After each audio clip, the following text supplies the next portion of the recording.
नमस्कार, good morning. आप देख रहे हैं आज तक, आपके साथ मैं हूं मलिका मल्होत्रा। चलिए बुलेटिन की शुरुआत कर लेते हैं एक अहम खबर से। उद्धव ठाकरे के खिलाफ बयान देकर केंद्रीय मंत्री नारायण राणे पहले गिरफ्तार किए गए, फिर उन्हें जमानत भी मिल गई। लेकिन नारायण राणे को गिरफ्तारी के बाद एक तरफ शिवसेना जश्न मना रही थी तो दूसरी ओर बीजेपी के कार्यकर्ता विरोध प्रदर्शन कर रहे हैं। दोनों ओर से सियासी खींचतान जारी है। महाराष्ट्र सरकार राणे पर आक्रामक है तो केंद्र सरकार के मंत्री महाराष्ट्र सरकार पर हमलावर हैं।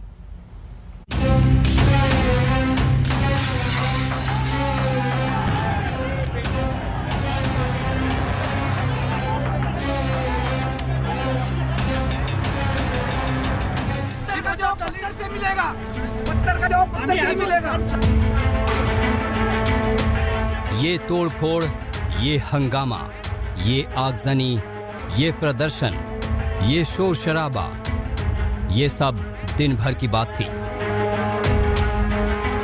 दिन भर का मतलब नारायण राणे की गिरफ्तारी के पहले की बात थी। गिरफ्तारी के पहले ही नासिक में बीजेपी दफ्तर पर पत्थर चलने लगे। शिव सैनिकों ने नासिक में बवाल मचा दिया। डोंबिवली में पुलिस से ही शिव सैनिक भिड़ गए।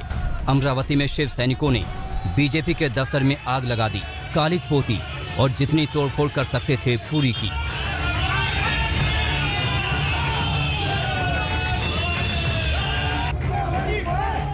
बीड में शिवसेना के समर्थक थाने में घुस गए, जमकर हंगामा किया।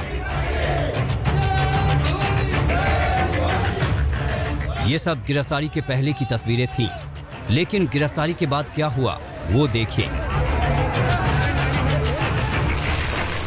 मुंबई में शिवसेना के कार्यकर्ताओं ने दिवाली मनाई। उन्होंने पटाखे फोड़े, फुलझड़ियां जलाईं। शिवसेना के खेमे में खुशियां थी क्योंकि गिरफ्तारी के बाद राणे हवालात में थे, लेकिन चंद घंटों के बाद ही उन्हें महाड कोर्ट से जमानत मिल गई।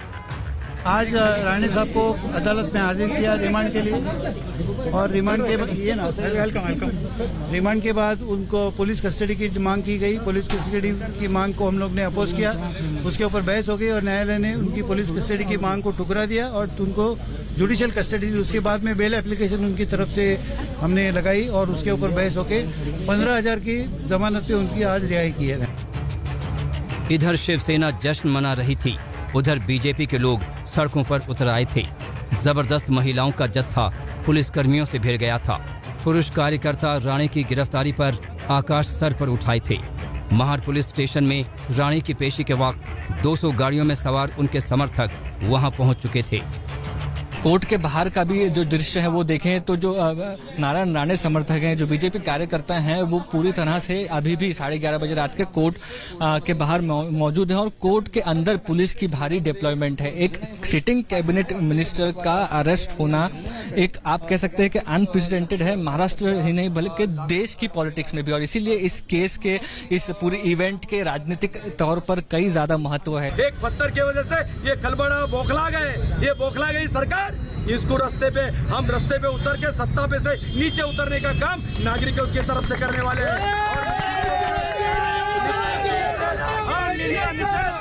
इसका यहाँ पे पूरी तरह से उन्होंने जो मिसयूज किया है, पुलिस का मिसयूज करके, पावर का मिसयूज करके, आज शिवसेना सरकार, ठाकरे सरकार ने जो केंद्रीय मंत्री नारायण राणे साहब को अटक किया है, ये पूरी तरह नाइंसाफी है, पूरी तरह गलत है और जनता इसका जरूर जवाब देंगी। और हम भारतीय जनता पार्टी के कार्यकर्ता रास्ते पे उतर के इसका जवाब जरूर देंगे।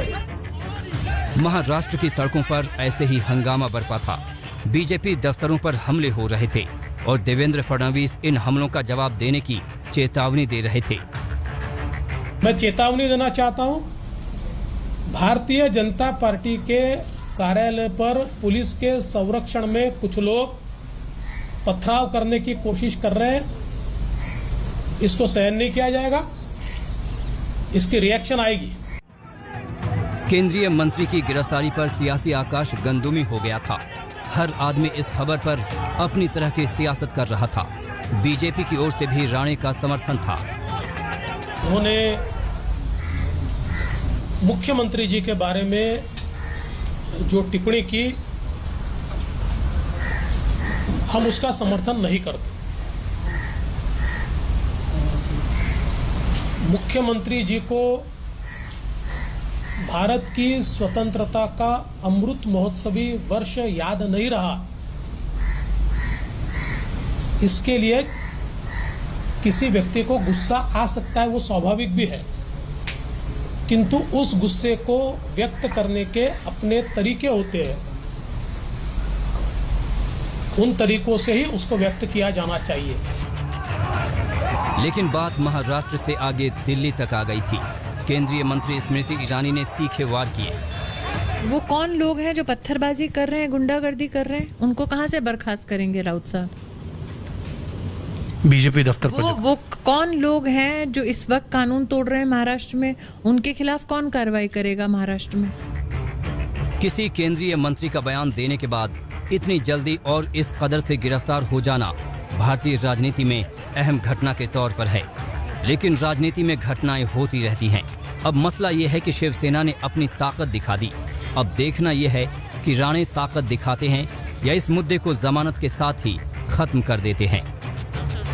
दिल्ली से हिमांशु मिश्रा, मुंबई से दिव्येश और सौरभ वक्तानिया के साथ मुस्तफा शेख, महाड आज तक।